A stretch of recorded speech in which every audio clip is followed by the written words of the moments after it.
Welcome to the BitBoy Morning Show. Today we're going to be taking a look at the 4-year cycle. It's dead. Pretty much no other way to say it. So we're going to be taking a look at Arthur Hayes' comments and why he said that he believes that. Make sure to smash the like button, guys, as you come on in the chat here. So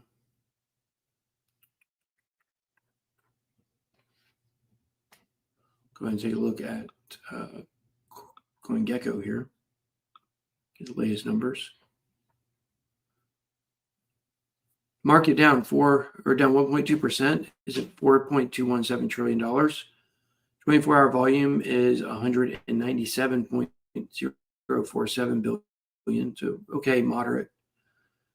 Bitcoin dominance up 57.2%. ETH dominance down 12.4%. So see Aster, Zcash still dominating headlines here. Somebody said that they thought Aster was CZ's project. I don't know if that's true. I did notice that it was built on Binance chain, so it does make sense. Do we sell? No. The point of the 4-year cycle being dead is basically that don't expect 70-80% crash again. And if we do get one, don't expect it to be kind of seasonal, like if it goes down, it's going to go down naturally and slowly. Or more natural looking and slower than it has before. But we'll get into all that in just a little bit. Bitcoin coming in $121,089. Market cap 2.4 trillion for Bitcoin, up 7.4% for the last 30 days. Up for the last week, but down besides that. Ethereum, lucky to still be up for the week, up at 0.3%. Is it ever going to pass $5,000? I mean, that's the question. Yeah, we're going to talk about stablecoins today. Stablecoins are really taking over. They're a third of the market. So Binance Coin, we'll also take a look at it today. It's up 17% for the last week and 41% for the month after still a down day yesterday. It's down at 12.35. Maybe a good spot to buy it, to be honest with you. We're just going to look at the... Yeah, I mean, definitely could be a good spot to get in at. I might try to put in a little long on it myself. Okay. XRP coming in at $2.81, all red across the board. Solana, $2.20. Almost red across the board, still up, but barely for the month. Dogecoin, same thing. Tron and Cardano both down completely for the last, not any green here, not for the hour, 24 hours, the 7-day or the 1 week or the 30 days. Let's see. Then you got to get down here to number 16, Chainlink, same thing, reds across the board. Sui, red across the board. XLM, right across the board. Avalanche up a little bit for the last 30 days, which is good for it. Hyperliquid is kind of Hyperliquid could be an accumulation zone right here, 42.99, after it was up much higher than this last month and the month before. Then you got Bitcoin Cash, Litecoin, HBAR, Leo token. There you go. It's the biggest gainers of the day. See Cash continuing to move. Yeah, everybody hit that like button. There you go. Hit that like, hit the share, let everybody know you're in here. Have I ever heard of Devi? Yeah, I've heard of it. I can't remember what it is, though.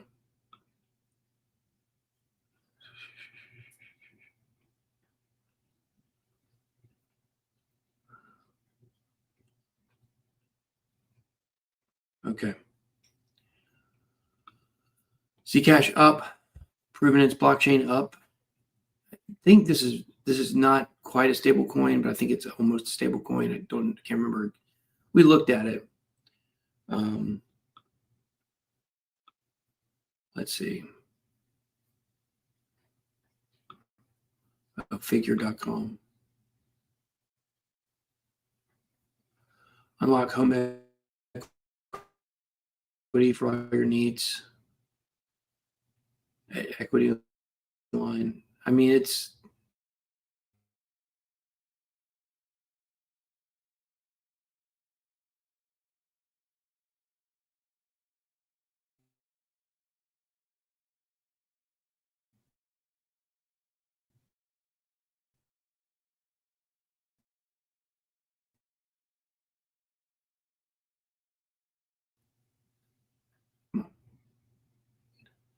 don't pin will it death me.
I'm back. Sorry about that, guys. Man, I gotta figure out where all my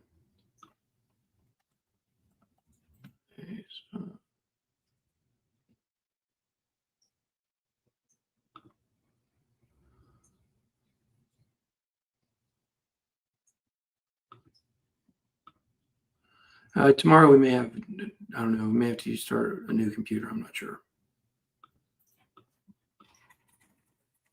Okay, so this is from Arthur Hayes, who is the founder of Athena and several other companies in crypto, Maelstrom, all that stuff. And basically,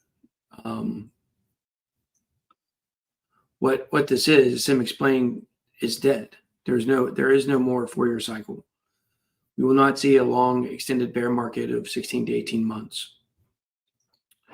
Let me find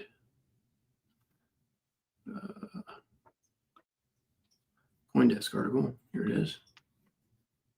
Summarize it. Bitcoin crash off the table. Its 4-year cycle is dead. Arthur Hayes argues that Bitcoin's traditional 4-year market cycle has ended. Its current shifts in global monetary policy indicate expanding fiat liquidity. Bitcoin is unlikely to enter a bear market in the coming months as supportive monetary conditions are expected to prevail. I hate when they show me all these videos about people I don't care about. Effectively rendering the traditional 4-year halving cycle obsolete, according to Hayes, the chief investor and co-founder of Maelstrom. In an essay titled Long Live the King, published Thursday, Arthur Hayes argued that the primary catalyst behind previous Bitcoin bear markets in 2014, 2018, and 2022 was monetary tightening in major economics, not the 4-year halving cycle. Yes, but the 4-year halving cycle played right into it. On each of these occasions, Bitcoin's price plunged 70 to 80% from its previous bull market peak. CoinDesk made a similar point in 2023, explaining that Bitcoin's 4-year bull bear cycle was centered around mining rewards. Halvings is actually tied to fluctuations in fiat money supply and liquidity rather than the halving events alone. We covered those as well when that story came out. As the 4-year cycle anniversary of this 4th cycle is upon us, traders wish to apply the historical pattern and forecast into this bull run. Hayes wrote, explaining the 4-year cycle is dead and the impending fiat liquidity deluge will keep the bull market going. But are we going to see the highs? Are we going to see the intense highs of the bull markets? Is it just over time it's getting less volatile, and that's good for some things but bad for others. The halving refers to the program reduction per block BTC emission every 4 years. Since its inception in 2009, Bitcoin has followed roughly 4-year cycle characterized by a bull run leading up to and following the quadrennial reward halving. That means every 4 years. Followed by an intense bear market that usually lasts 16 to 18 months or begins 16 to 18 months after the halving event. The most recent 4th Bitcoin halving occurred in April of 2024. Hence, some market participants may be concerned BTC's uptrend will soon peak, potentially paving the way for a year-long bear market. This time is different. That's what people have always said before, but I've always said they were wrong. I now believe that is correct, that we're not going to see a gigantic bear market. The ongoing bull market is likely to continue invalidating the 4-year cycle because monetary conditions are expected to remain accommodative, I think, with money supply growth likely to accelerate rather than contract. The U.S. government and central bank are already in an easing mode, and Japan could soon join the fray as the new prime minister there is a big believer in the ultra-stimulatory Abenomics strategy. That comes from Prime Minister Abe of Japan, who was all about serious, aggressive financial policy to make things bullish. In the U.S., newly elected President Trump wants to run the economy hot. He routinely speaks about America growing in order to reduce its debt load. Trump also speaks about lowering the cost of housing to release trillions of dollars trapped from home equity because of the rapid rise in housing prices post-2008. Federal Reserve already cut 25 points to around 4% in September 2025 and expected to further implement reductions totaling 100 basis points over the next 12 months. Some people say maybe by January. Lastly, Hayes noted that although China may not be as stimulatory as in previous Bitcoin bull runs, Beijing's focus on ending deflation suggests it is likely to drain fiat liquidity for supporting continued price gains for BTC. He summed up his outlook by saying, listen to our monetary masters in Washington and Beijing. They clearly state that money shall be cheaper and more plentiful. Therefore, Bitcoin continues to rise in anticipation of this highly probable figure. There you go. So I tend to believe that this is true. I think that the 4-year cycle is, as I've mentioned many times here over the last couple of months, it is on the way down. It's on the way out. But you also have to understand at the same time, just because this is true, it doesn't mean Bitcoin is not going to keep going up, because it is. It is going to keep going up, I believe. And many people believe it as well. The difference was, in the past, people were saying, oh, Bitcoin's going to $1 million straight up only. Now people are saying, it might go up incrementally. I think that's what we're going to see, just incremental. Crypto's Rich Boy says, I think we will see an inflow of money with institutions and things such as retirement funds allowing investments. Harder pump, but then will be more like the stock market and less volatile. Yeah, I agree with that. That's basically what I believe I'm saying.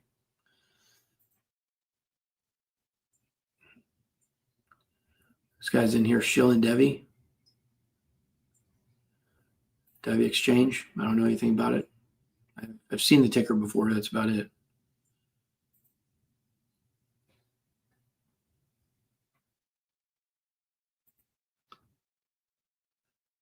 This time, same as prior cycles, your crypto vets are charted blind, right? Are chart blind, LOL. Anyone entering crypto markets now or simply exit liquidity? Change my mind. Well, the difference is that BlackRock is not going to be buying Bitcoin in a bear market, or I'm trying to think of the best way to say it. Exit liquidity is going to happen on a daily basis. It's going to happen move by move. It's not going to happen over a big, long period of time. You have too much investment from BlackRock and other companies. Remember, Vanguard owns more BlackRock than BlackRock does. So the major player there with BlackRock kind of covering both of the 2 top hedge funds in the world, or fund managers, however you want to say it.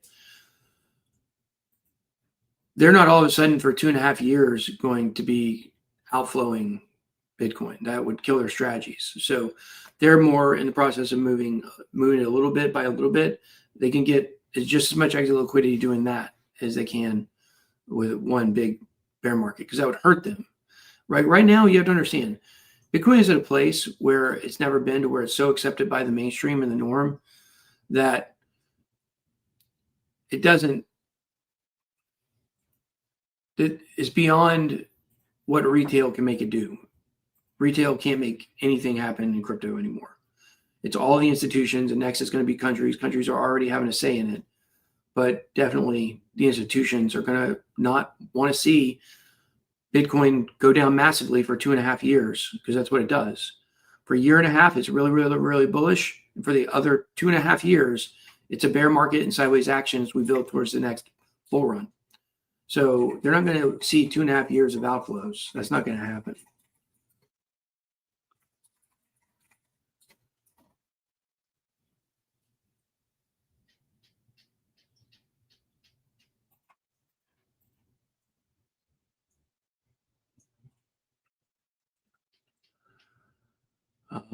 Binance is manipulating the market. Every exchange is manipulating the market at all times. Every trading company like Jane Street, they're all manipulating 100% of the time. That's all this is. If you guys haven't figured this out yet, all that this market is manipulation, and then you doing something based on what they want you to do. That's it. So if you can break away from the norm and don't do what they're thinking you want to do the opposite, it might be a good strategy. That's how people make money in trading, is doing the opposite of what the majority of people are doing. Because if the majority of people are selling, they're all losing. So if you're buying when those people are selling, then that's a pretty good indicator you're probably going to make money. Where's Liz? Liz is not over my shoulder. I don't know where she went. Thoughts of high cycle top indicator becoming obsolete due to a diminished return. All of these indicators of the 4-year cycles are going to need to be tweaked for sure, because there's no way that all of these are going to get to previous levels to where we say, oh, now we're in a bear market. They're going to edge. They're going to hover. hedge and hover around where maybe we think they might go, but not actually touch. Like the Pi cycle top indicator is the 314-day moving average and something else moving average, maybe 100-day. Can't remember. But the point is now looking for them getting closer might be what to look at instead of them actually crossing.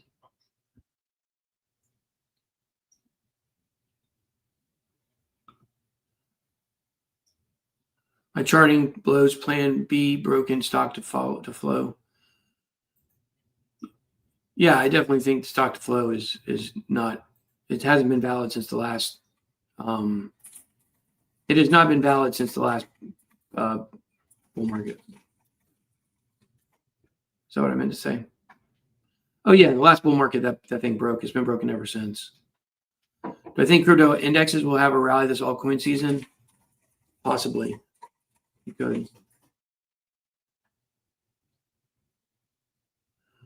All right, Chris, you gotta stop shilling. Every single one of your posts is a shill for this coin.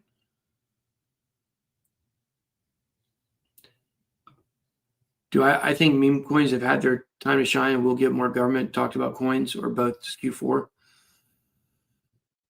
That's a good question. I think that we've been mentioning a Solana launchpad that is a meme coin launchpad, and haven't actually given the name of it yet. But what's that? Creator coins are in. Creator coins are in, she says. But my point is that any launchpad right now for meme coins has been doing pretty well, but they've got a lot of problems, and there's a lot of issues people have faced with those, including most of all, hardly anybody makes any money. 99.6% of people have made less than 10% or less than $10,000 on places like Pump.Fun. What do you think about that? No, I think they've lost. 99.6% of people have lost money. No, I thought it was made less than $10,000. No, it's like really bad. Yeah. So the thing is, you got this bell and whistle platform out there that everybody's using, and it's not making people money one way or the other. You're saying the 4-year cycle is broken, but I don't think it has not broken yet. Well, we're trying to preempt it and say we believe that it is broken, and if we get some kind of gigantic drop, then we'll adjust and go from there. But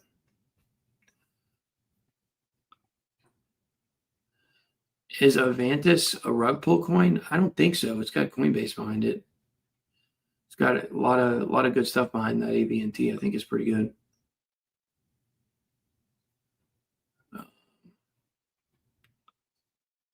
Right, Chris. That's exactly what we call shilling. That's exactly what we call shilling. If it's a coin most people haven't heard of and you're seeing it over and over again, then that's exactly what we call shilling. So the entire Pump.Fun idea isn't good for many out there, at least of all traders. Exactly. And a lot of it is controlled by bots and snipers and all kinds of stuff. So, all right, guys, well, that's all the show we got for today. Sorry we had a big hold up in the middle of the show. But anyways, appreciate you guys. Be blessed. BitBoy out.